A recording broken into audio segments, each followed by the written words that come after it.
Sir, ഈ കഴിഞ്ഞ ദിവസം രാജ്ഭവനിൽ, അതായത് മന്ത്രി ശിവൻകുട്ടി പങ്കെടുത്ത ഒരു പ്രോഗ്രാമിൽ ഭാരതാംബയുടെ ചിത്രം വെച്ചതുമായി ബന്ധപ്പെട്ടുണ്ടായി.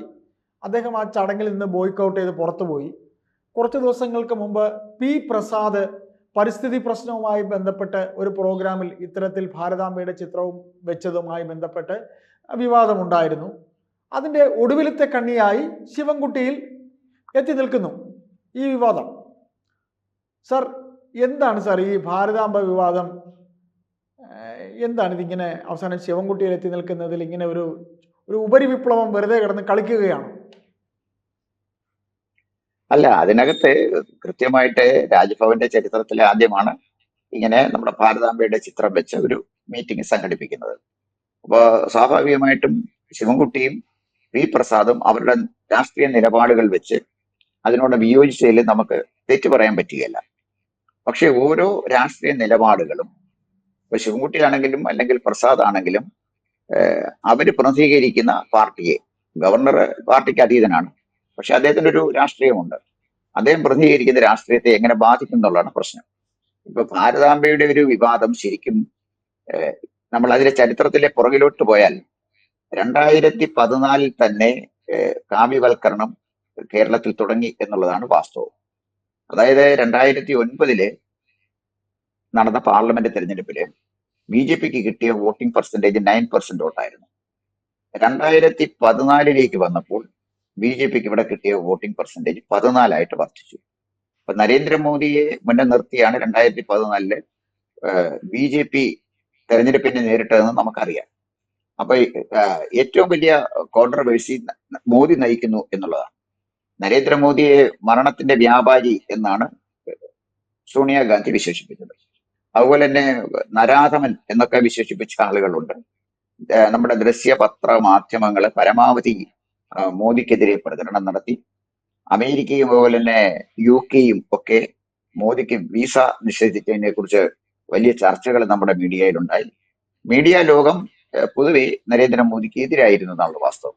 പക്ഷെ അതിനെയൊക്കെ അതിജീവിച്ച് ഉത്തരേന്ത്യയിൽ അധികാരത്തിൽ വന്ന് നമുക്ക് മനസ്സിലാക്കാം, കേരളം പോലെ വളരെ പൊളിറ്റിക്കലി സെൻസിറ്റീവായ ഒരു സ്റ്റേറ്റില് BJPയുടെ വോട്ടിംഗ് പെർസെന്റേജ് 9 നിന്ന് 14 വർദ്ധിച്ചു എന്ന് പറഞ്ഞാൽ 5% വർദ്ധിച്ചു എന്നാണ് അർത്ഥം. നമ്മുടെ നടന്ന തെരഞ്ഞെടുപ്പ് ശരിക്കും ഫോക്കസ് ചെയ്തിരുന്നത് നരേന്ദ്രമോദിയെ കേന്ദ്രീകരിച്ച് തന്നെയായിരുന്നു. നരേന്ദ്രമോദിയെ മരണത്തിന്റെ വ്യാപാരി എന്നാണ് സോണിയാഗാന്ധി വിശേഷിപ്പിച്ചത്. പിന്നെ നരാധവൻ എന്ന് വിശേഷിപ്പിച്ച ആളുകളുണ്ട്. ഇതൊക്കെ വലിയ വ്യാപകമായ പ്രചരണം നടന്നാണ് മോദിക്കെതിരായിട്ട്. പക്ഷെ കേരളത്തിൽ ആ തെരഞ്ഞെടുപ്പില് മോദിക്ക് എതിരെ വളരെ ശക്തമായ ഒരു ക്യാമ്പയിൻ കേരളത്തിൽ ഉണ്ടായിട്ടും 2009 BJP നേടിയ 9% നിന്ന് 2014 വന്നപ്പോൾ 14% വോട്ടിംഗ് പെർസെന്റേജ് വർദ്ധിച്ചു എന്നുള്ളതാണ് വാസ്തവം. അപ്പൊ ഇവിടെ നമുക്ക് മനസ്സിലാക്കേണ്ട ഒരു കാര്യം, മോദിയുടെ ഒരു ഇൻഫ്ലുവൻസ് അല്ലെങ്കിൽ അദ്ദേഹത്തിന്റെ ഒരു സ്വാധീനം 5% വോട്ടിംഗ് വർധന വളരെ പൊളിറ്റിക്കലി സെൻസിറ്റീവായുള്ള കേരളത്തിൽ പോലും ഉണ്ടായി. 5% വർധനയാണ്, പക്ഷെ അതുണ്ടായി. 2020 എത്തിയപ്പോൾ BJP എവിടെ നിൽക്കുന്നു? പാർലമെന്റിലേക്ക് സുരേഷ് ഗോപിയെ തെരഞ്ഞെടുത്തു. അവരുടെ വോട്ടിംഗ് പെർസെന്റേജ് 20% വർദ്ധിച്ചു. ഞാൻ പറഞ്ഞു വന്നത്, അന്ന് തുടങ്ങിയ കാവ്യവൽക്കരണം എന്ന് പറയുന്ന കാര്യം അത് വളരെ സുഗമമായിട്ട് തന്നെ മുന്നോട്ട് പോയിക്കൊണ്ടിരിക്കുകയാണ്. അത് മുന്നോട്ട് പോവുകയും ചെയ്യുന്ന ഒരു സ്ഥിതിയിലാണ് കാര്യങ്ങൾ നിൽക്കുന്നത്. ഇവിടെ നമ്മുടെ വിവാദം ഉണ്ടായ ഒരു പ്രശ്നം ഭാരതാംബയുമായിട്ട് ബന്ധപ്പെട്ട ഒരു വിഷയമാണ്. മന്ത്രി പ്രസാദോ അതല്ലെങ്കിൽ ശിവൻകുട്ടിയോ അവരുടെ രാഷ്ട്രീയ നിലപാടുകളിൽ നിന്നുകൊണ്ട് ഭാരതാംബയുടെ ചിത്രം വെച്ചതിനെ എതിർക്കുന്നതിൽ നമുക്ക് രാഷ്ട്രീയമായി തെറ്റു പറയാൻ പറ്റില്ല. പക്ഷെ ഒരു കാര്യം നമ്മൾ മനസ്സിലാക്കേണ്ടത്, നമ്മൾ എത്രയോ കാലം വിളിച്ച മുദ്രാവാക്യമാണ് ഭാരത് മാതാ കീ ജയ്. ഭാരത് മാതാ കീ ജയ് എന്നാണ് വിളിച്ചത്, അല്ലാതെ ഭാരതം കീ ചെയ്യുന്നു, ഇന്ത്യ കീ ചെയ്യുന്നു അല്ല. അപ്പോൾ ഭാരതത്തിനെ ഒരു മാതാവായിട്ട് പ്രതീകവൽക്കരിച്ചുകൊണ്ട് ആ മാതാവിന് മുദ്രാവാക്യം വിളിക്കുന്ന മക്കളായിട്ട് ഇന്ത്യക്കാർ മാറിയിട്ട് വർഷങ്ങൾ എത്രയായി? സ്വാതന്ത്ര്യ സമര കാലഘട്ടത്തിൽ നമ്മൾ വിളിച്ചിരുന്നത് ഭാരത് മാതാ കീ ജയ് എന്നാണ്. വന്ദേ മാതരം, അമ്മയ്ക്കാണ് ആദരവർപ്പിക്കുന്നത്. അപ്പൊ ഇന്ത്യയുടെ ഒരു സംസ്കാരം മാതാവിനെ ഈശ്വര തുല്യമായി കാണുന്നത്, മാതാപിതാ ഗുരു ദൈവം എന്നാണ് പറയുന്നത്. അപ്പൊ മാതാവിനെ ഈശ്വര തുല്യം കാണുന്ന ഒരു വലിയ സംസ്കാരം നിലനിൽക്കുന്ന ഒരു രാജ്യത്ത് ഭാരതമാതാവിന്റെ ഒരു ചിത്രം അദ്ദേഹം രാജ്ഭവനിൽ വെച്ചു എന്നുള്ളതിനെ വിവാദമാക്കി മാറ്റിയാൽ അതിന്റെ ശരിക്കുള്ള ഗുണഭോക്താക്കൾ ബി ജെ പിക്കാരായിട്ട് മാറും എന്നുള്ളതാണ് വാസ്തവം. കാരണം ഭാരത് മാതാ കീ ചെയ്ത് മുദ്രാവാക്യം വിളിച്ച ഒരാളാണ് ഞാൻ, നാളെയും വിളിക്കും. വന്ദേ മാതരം ആലപിക്കുമ്പോൾ എണീറ്റ് നിന്ന് സ്വീകരിക്കുന്ന ആളാണ്. ഇവിടെ ഉള്ള പ്രോബ്ലം എവിടെയാണെന്ന് ചോദിച്ചു കഴിഞ്ഞാൽ, ഇത്തരം കാര്യങ്ങളെ അനാവശ്യമായി ഒരു കോൺട്രവേഴ്സിയിൽ കൊണ്ടെത്തിച്ച് അതിന് ആവശ്യമില്ലാത്ത പബ്ലിസിറ്റി ഒക്കെ കൊടുക്കുമ്പോൾ ഫലത്തില് രാഷ്ട്രീയമായ നഷ്ടമായിരിക്കും യഥാർത്ഥത്തില് CPM-നും CPI-ക്കും ഉണ്ടാകുന്നത്. സാർ അങ്ങനെ കോൺഗ്രസിനെ പറയുമ്പോൾ സംബന്ധിച്ചിടത്തോളം കോൺഗ്രസ് ഒരു പരുവത്തിലൊക്കെ അങ്ങ് പോകും. സാർ ഇടയ്ക്കൊന്ന് ഞാൻ പറഞ്ഞോട്ടെ സാർ, അങ്ങനെ പറയുമ്പോൾ ഈ ആർലേക്കർ എന്ന ഗോവക്കാരനായ ഗവർണർ ഇവിടെ വരുമ്പോൾ, ഇത് നേരത്തെ ആരിഫ് മുഹമ്മദ് ഖാനാണ് ഇവിടെ ഉണ്ടായിരുന്നത്. അപ്പോൾ ഈ BJP-യുടെ ഒരു അജണ്ടയുണ്ട്, സംസ്ഥാനങ്ങളിൽ ഓരോ സംസ്ഥാനങ്ങളിലായി ഇവർക്ക് കാവ്യവൽക്കരണം നടത്തുക എന്ന്. അപ്പോൾ സാറ് പറയുന്നത് ഒരു സില്ലി കാര്യമാണ്, ഈ സില്ലി കാര്യത്തിനെ വലുതാക്കി CPM കണ്ടു എന്നാണ്. പക്ഷെ നാളിതുവരെ ഇപ്പോൾ ആരിഫ് മുഹമ്മദ് ഖാൻ അവിടെ ഉണ്ടായിരുന്നു, അദ്ദേഹം അവിടെ ഭാരതാംബയുടെ ചിത്രം വെച്ചില്ലല്ലോ. ഇപ്പോൾ ആർലേക്കർ വന്നു, അദ്ദേഹം ചിത്രം വെച്ചു. സാർ, ഇതൊരു സ്ട്രാറ്റജി ആയിക്കൂടെ? പതിയെ പതിയെ പതിയെ RSS വൽക്കരണം, കാവ്യവൽക്കരണം കേരളത്തിൽ കൊണ്ടുവരുന്നതിൻ്റെ ഭാഗമല്ലേ സാർ ഇത് എന്ന് എൻ്റെ ഒരു സംശയമാണ് ഞാൻ ചോദിക്കുന്നത്. അല്ല, അത് സംശയിക്കണ്ട. ഞാൻ അതാണ് ആദ്യം പറഞ്ഞത്. കാവ്യവൽക്കരണം BJP ആഗ്രഹിക്കുന്നത് പോലെ, RSS ആഗ്രഹിക്കുന്നത് പോലെ വളരെ പെട്ടെന്ന് അവരാഗ്രഹിക്കുന്നതിനേക്കാൾ വേഗത്തിൽ അത് നടപ്പിലാക്കുന്ന സമീപനമാണ് ഈ CPI-യും CPM-ഉം സ്വീകരിച്ചെന്നാണ് ഞാൻ ഈ പറഞ്ഞത്.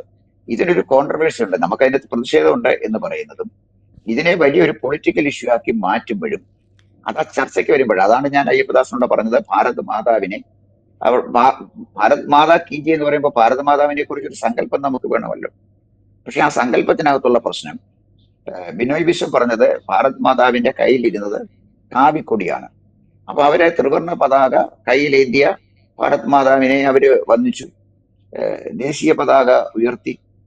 അവസാനം ബിനോയ് വിശ്വം തന്നെ വിളിച്ചില്ലേ ഭാരത് മാതാ കീ ജയ്. 1947 ഇന്ത്യക്ക് സ്വാതന്ത്ര്യം കിട്ടിയപ്പോഴേ സാമ്രാജ്യത്വ ശക്തികള് ഇന്ത്യൻ ഭൂഷ്വാസിയിൽ ഭരണം ഏൽപ്പിച്ചിട്ട് പോയിരിക്കുകയാണ്. യഥാർത്ഥത്തിൽ ഇന്ത്യക്ക് സ്വാതന്ത്ര്യം കിട്ടിയിട്ടില്ല. ജനകോടികൾക്ക്, കർഷകർക്കും കർഷക തൊഴിലാളികൾക്കും സ്വാതന്ത്ര്യം കിട്ടിയില്ല. ഇന്ത്യൻ സ്വാതന്ത്ര്യത്തിന്റെ പ്രയോജനം സാമ്രാജ്യത്വ ശക്തികളുടെ അവശിഷ്ടങ്ങളും അല്ലെങ്കിൽ ഇന്ത്യൻ ഭൂഷ്വാസിയുമാണ്. അതുകൊണ്ട് ഇന്ത്യയിലെ സാധാരണക്കാർക്ക് സ്വാതന്ത്ര്യം കിട്ടുന്നിടം വരെ ഈ സ്വാതന്ത്ര്യത്തെ ഞങ്ങൾ അംഗീകരിക്കുന്നില്ല എന്നാണ് പറഞ്ഞത്. ഇപ്പൊ അവിടെ നിന്ന് മാറിപ്പോയില്ലേ? ഭാരത് മാതാ കീ ജയ് വിളിച്ചതാരാണ്? ഭാരത് മാതാ കീ ജയ് അർലേക്കർ അവിടെ വിളിച്ചില്ല, പക്ഷേ ബിനോയ് വിശ്വം വിളിച്ചില്ലേ ഭാരത് മാതാ കീ ജയ്? അപ്പൊ തന്നെ ആ യുദ്ധത്തിൽ അവർ ജയിച്ചില്ലേ? ഭാരത് മാതാ കീ ജയ് എന്ന് ബിനോയ് വിശ്വം വിളിച്ചതോടുകൂടി എന്താണോ അർലേക്കർ ആഗ്രഹിച്ചത് അവിടേക്ക് CPI-യെ കൊണ്ട് ചെന്നു എന്ന് തന്നെയാണ് അർത്ഥം. അതിന് സംശയിക്കേണ്ട കാര്യം എന്താണ്? അപ്പോൾ സാർ പറയുന്നത് ഈ വിഷയം ഞാൻ CPM-ഉം ഇത്തരത്തിൽ RSS-ന്റെ ജിഹ്വ ആയിരിക്കുന്നു എന്ന് തന്നെയാണോ? അല്ലല്ല, ഒരിക്കലും അങ്ങനെയല്ല. അവർ RSS-ന്റെ ജിഹ്വ ആവശ്യമായിട്ട് അവർക്ക് അങ്ങനെ ആകാനും പറ്റില്ല. ഞാൻ പറഞ്ഞത്, ഒരു പാർട്ടി വളരുന്നതിന് അവരുടേതായ സ്ട്രാറ്റജി ഉണ്ട്. ഒരു യുദ്ധം ജയിക്കുന്നതിന് തന്ത്രമുണ്ടല്ലോ അയ്യപ്പദാസ്. അതുപോലെ ഒരു പാർട്ടി ജനസമൂഹത്തിൽ വളർന്നു വരണമെങ്കിൽ അവർക്ക് അതിൻ്റെതായ ഒരു സ്ട്രാറ്റജി ഉണ്ട്, ഒരു തന്ത്രമുണ്ട്. അപ്പൊ ഒരു പക്ഷേ ആ തന്ത്രത്തിന്റെ ഭാഗമായിക്കൂടാ എന്നില്ല അർലേക്കർ സ്വീകരിച്ചത്. ഞാൻ പറഞ്ഞത്, അർലേക്കർ സ്വീകരിച്ച തന്ത്രം വിജയിച്ചു എന്ന് ഞാൻ പറയാനുള്ള കാരണം, അർലേക്കർ ഭാരത് മാതാവിന്റെ പടം അവിടെ വെച്ചപ്പോൾ ബിനോയ് വിശ്വത്തിന് ഭാരത് മാതാ കീ ജയ് എന്ന് വിളിക്കേണ്ടി വന്നില്ലേ? അദ്ദേഹം ചോദിച്ചു, സിംഹത്തിന്റെ അടുത്ത് നിൽക്കുന്ന സ്ത്രീ ആരാ, കൊടി പിടിച്ച സ്ത്രീ ആരാ? അതൊക്കെ അദ്ദേഹം ചോദിച്ചു. അതൊക്കെ ആയിക്കോട്ടെ, അതൊന്നും കുഴപ്പമുള്ള ഒരു ചോദ്യമൊന്നുമല്ല. പക്ഷേ ഇത് ചോദിച്ച ഒരാള് തന്നെ യെസ് പറയേണ്ടി വന്നു. ഭാരത് മാതാ കീ ജയ് വിളിച്ചില്ലേ? ദേശീയ പതാക ഉയർത്തിയില്ലേ? യെസ്, അതാണ് ഞാൻ പറഞ്ഞത്. ഒന്നാം ഘട്ടത്തിന്റെ വിജയം അർലേക്കർക്കാണ്. ബിനോയ് വിശ്വം ഭാരത് മാതാ കീ ജയ് എന്ന് പറഞ്ഞതോടുകൂടി എന്താണോ അർലേക്കർ ആഗ്രഹിച്ചത് അവിടെ കാര്യങ്ങൾ എത്തി എന്നുള്ളതാണ് വാസ്തവം. ഇത്തരത്തിൽ CPI മന്ത്രി പ്രസാദും CPM മന്ത്രി ശിവൻകുട്ടിയും അതിന് മറ്റ് മുഖ്യമന്ത്രി ഉൾപ്പെടെയുള്ളവർ ആർലേക്കർ വിചാരിച്ച രീതിയിൽ തന്നെ വഞ്ചി കടവത്ത് കൊണ്ട് എത്തിച്ചു അല്ലേ? അതെ, ഇത് അർലേക്കർ അവിടെ ഒരു ചിത്രം വെച്ചപ്പോ അദ്ദേഹത്തിന് കൃത്യമായിട്ട് ഇത് കോൺട്രവേഴ്സി ആകുമെന്ന് അറിയാമല്ലോ. കേരളത്തെ കുറിച്ച് പഠിക്കാതെ ഒരു ഗവർണർ ഇങ്ങോട്ട് വരില്ല. അപ്പം അത്തരം ചിത്രം അവിടെ വെച്ചാൽ പ്രസാദ് പ്രതികരിച്ചതിനേക്കാൾ രൂക്ഷമായിട്ട് ഒരുപക്ഷെ ഉം, ശിവൻകുട്ടി പ്രതികരിക്കുമെന്ന് അറിഞ്ഞുകൊണ്ട് തന്നെയാണ് ആ ചിത്രം വെച്ചത്. ശിവൻകുട്ടിയെ കൊണ്ട് പ്രതികരിപ്പിക്കാനാണ് അത് ചെയ്തത്. ഉം, ഉം, ഉം, ഉം. അതാണ് ഞാൻ പറഞ്ഞത്. ആർലേക്കർ ആഗ്രഹിച്ചത് തന്നെ സാധിച്ചു എന്നാണ് ഞാൻ പറഞ്ഞതിന്റെ ചുരുക്കം. ഏതായാലും നമുക്കിതിൻ്റെ തുടർന്നുള്ള കോൺട്രവേഴ്സി ഉണ്ടാവുകയാണെങ്കിൽ ഞാൻ സാറിനെ വിളിക്കും. നന്ദി വിഷയത്തിൽ പ്രതികരിച്ചതിൽ. തീർച്ചയായിട്ടും.